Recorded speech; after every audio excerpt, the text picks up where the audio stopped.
तर आज आपण चालू करणार आहोत व्हीटस्टोन ब्रिज. काढा डायग्राम काढा. तर असे 4 रेजिस्टन्स जोडायचे.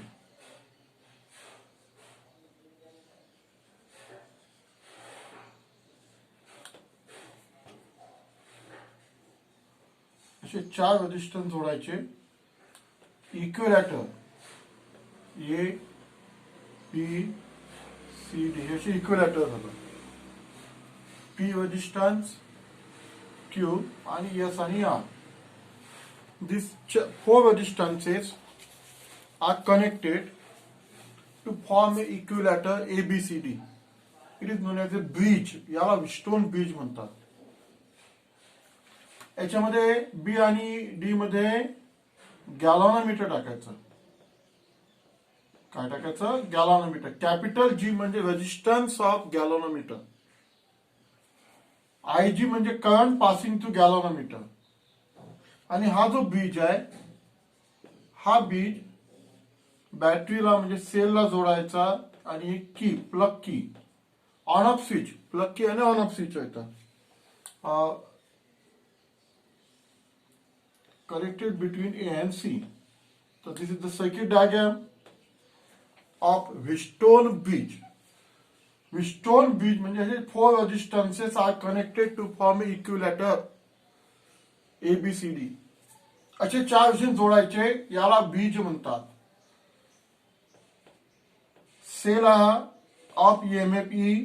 इथून करंट बाहेर पडला आय. हा करंट आय आला इथे.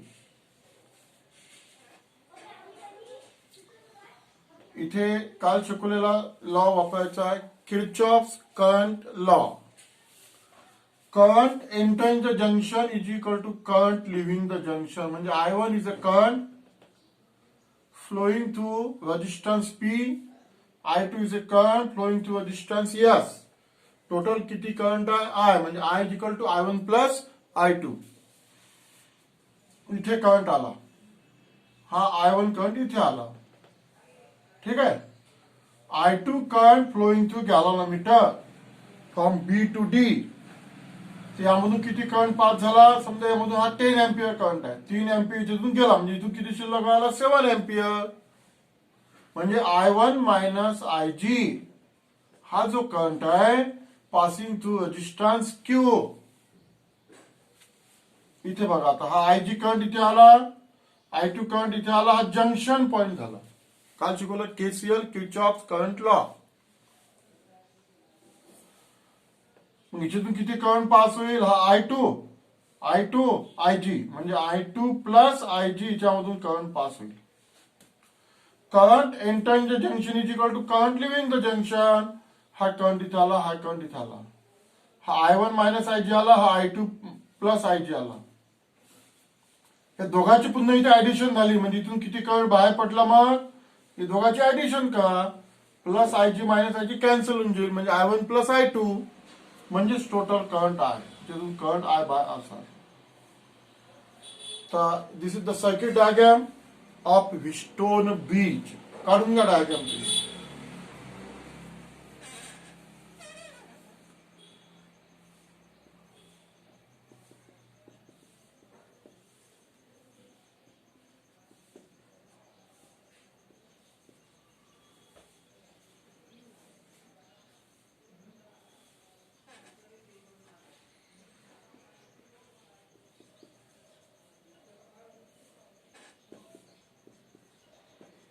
Four resistances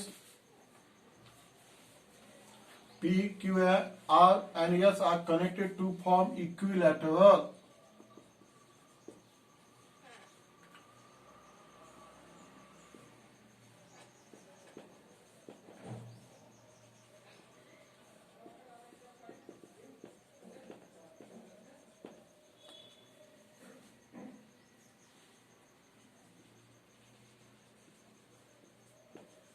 Battery of EMF E is connected between A and C.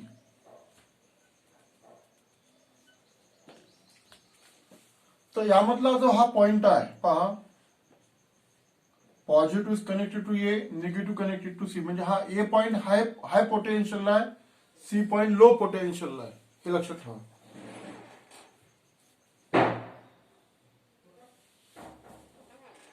ये गॅलॉनोमीटर is connected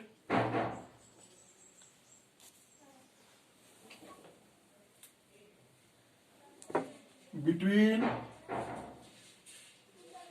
B and D. Galvanometer is connected between B and D. हा फिगर काढा. असे 4 रेजिस्टन्स जोडायचे. त्याला बॅटरी जोडायची ए आणि सी मध्ये. हा हाय पोटेन्शियल, हे low potential. 4 resistances P, Q, R and S are connected to form equilateral ABCD. As shown in figure, battery of EMF is connected between A and C. Galvanometer is connected between B and D.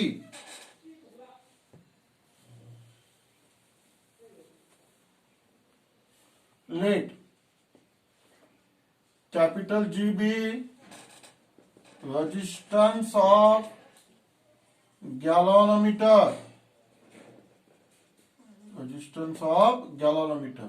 Capital G का है resistance of galvanometer. ठीक आहे. I म्हणजे काय, total current. I काय, हा total current. Current flows through circuit. Circuit मधून जो करंट पास होऊन झालेला आहे, हा किती आहे, आय करंट आहे टोटल. समजलं ना, I current.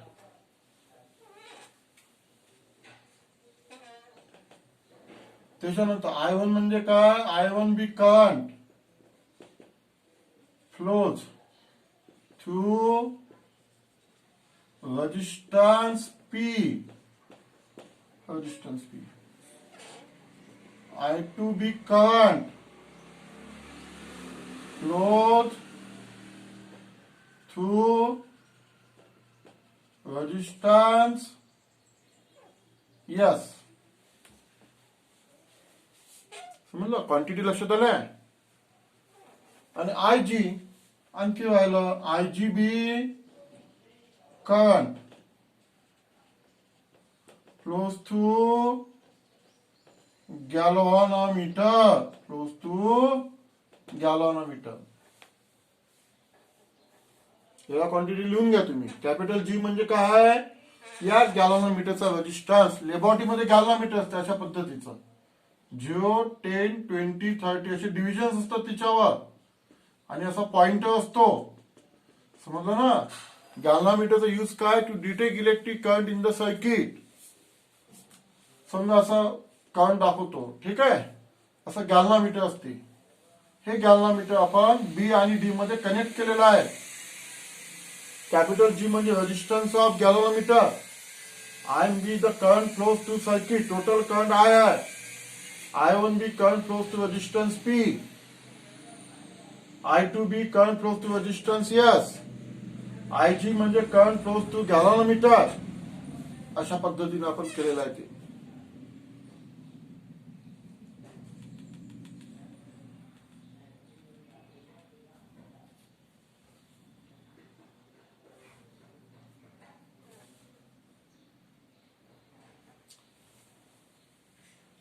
Therefore, I is equal to I1 plus I2. इथं किर्चॉफ लॉ वापर. हा टोटल करंट आहे, तो 2 पार्ट मध्ये डिवाइड झालेला आहे. I is equal to I1 plus I2. Current entering the junction is equal to current leaving the junction. ठीक आहे. आता आपण कालचा नियम वापरू. कालचा केव्हीएल वापरू आपण. Apply KVL. Kirchhoff voltage law. 2 loop. हे लूप घेऊ आपण. A B D A. हे लूप. अशी लूप आपण कन्सिडर केलेली आहे.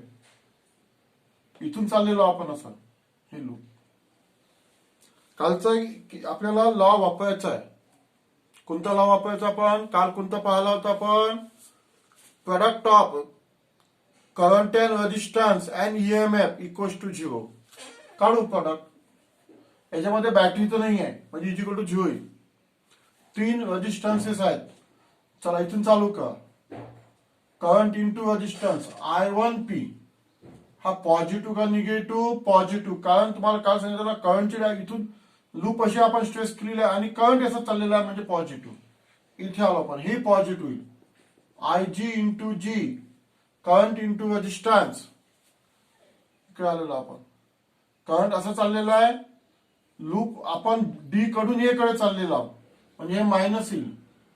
I2 into S is equal to 0. कारण याच्यामध्ये ईएमएफ बॅटरी आहे का? नाही. ठीक आहे. याला आपण इक्वेशन नंबर 1 देऊन देऊ. Equation number 1. आता याच्यामध्ये कसं आहे, हा जो बीज आहे हा बीज बॅलन्स कधी होईल? हा बीज बॅलन्स कधी होईल? यामधून जर करंट 0 पास झाला तर bridge is set to be balance. याला bridge is set to be balance म्हणतात. समजलं ना? This is the condition, balancing condition म्हणतात त्याला. याला काय म्हणतात? Balancing condition. If IG is equal to 0, if IG is equal to 0, then bridge is said to be balanced. Said to be balanced. बीज हा बॅलन्स झालेला आहे असं आपण समजू. IG 0 म्हणजे इथलं पोटेन्शियल आणि इथलं पोटेन्शियल सारखं असते म्हणून करंट पास होत नाही. That is VB is equal to VD. Potential at B is equal to potential at D. म्हणजे इथलं व्होल्टेज समजा इथं 15 व्होल्टेज आणि इथे 15 व्होल्टेज आहे तर करंट पास होणार नाही. Current is always flowing from high potential to low potential. Current असं चाललेलं आहे. कारण हाय पोटेन्शियल आहे लो पोटेन्शियल असं चाललेलं आहे करंट. तर potential at B is equal to potential at D. Current is 0, then B is said to be balanced.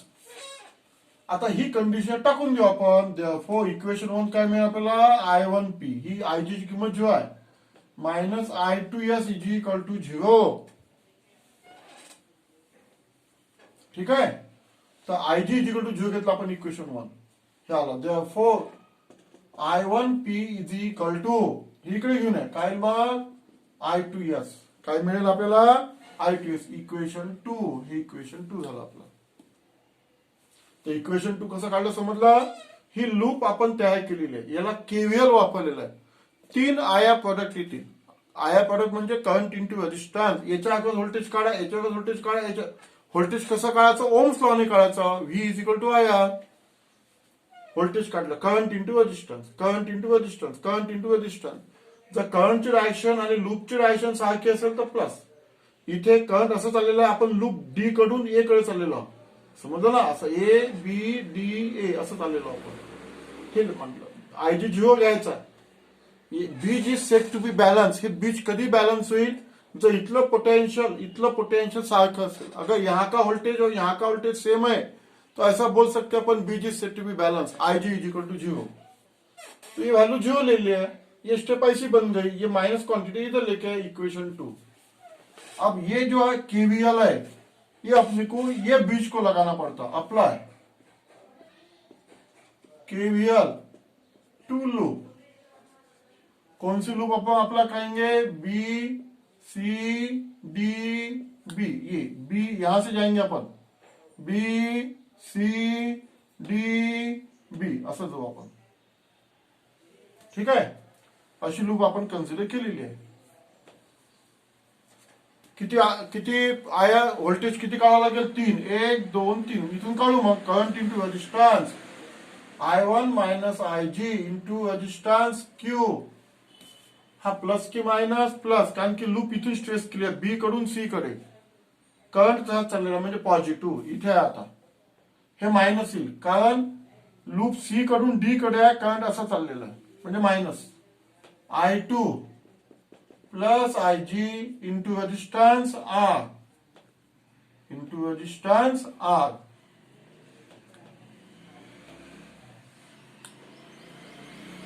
ठीक आहे, इथे आला तर इच्यात टाका, इच्यात मायनस. कारण असं आहे, आपण लूप डी कडून बी कडे चाललेलो, डी कडून बी कडे. काय मग current into resistance I G into G is equal to 0. याच्यात बॅटरी आहे का नाही, म्हणजे is equal to 0. This is the KVL to loop B C D B, B C D B. झालं. नाव I G is equal to 0 टाकून दे किंमत. म्हणजे इथे किती आलं, I1 क्यूब. इथे किती आलं, I1 क्यूब. ठीक आहे, मायनस हे आयची किंमत 0, I2R मायनस I2R ही किंमत आली 0 इज इक्वल, कारण bridge is set to be balance, आयची किंमत 0 टाकून दे. म्हणजेच I1 Q is equal to I2R, equation 3.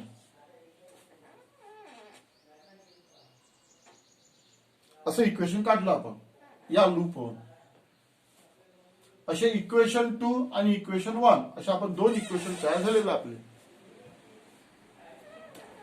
हे लूप समजले तुम्हाला. केव्हीएल लावला आपण इथे याला, या लूपला काल शिकवलेला किर्चॉफ व्होल्टेज लॉ तो लावलेला. इथे 3 आया प्रोडक्ट येतील, 3 काढलेला आपण. Bridge is set to be balance, आयची किंमत 0 ठेवून द्यायच्यात, असं तयार झालेला. आता डिवाइड करू आपण. Divided equation 2 by equation 3. समजलं. Divided equation 2 by equation 3. काय मग आपल्याला I1P इज इक्वल टू काय फॉर्म्युला, I2S अपॉन इक्वेशन 3 ने डिवाइड करा. I1Q is equal to I2R.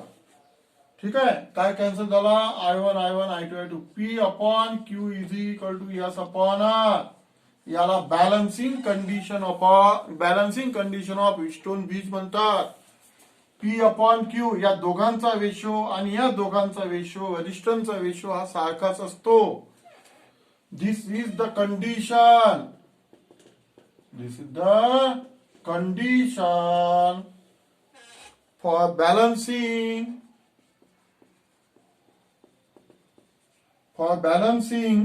Wheatstone bridge.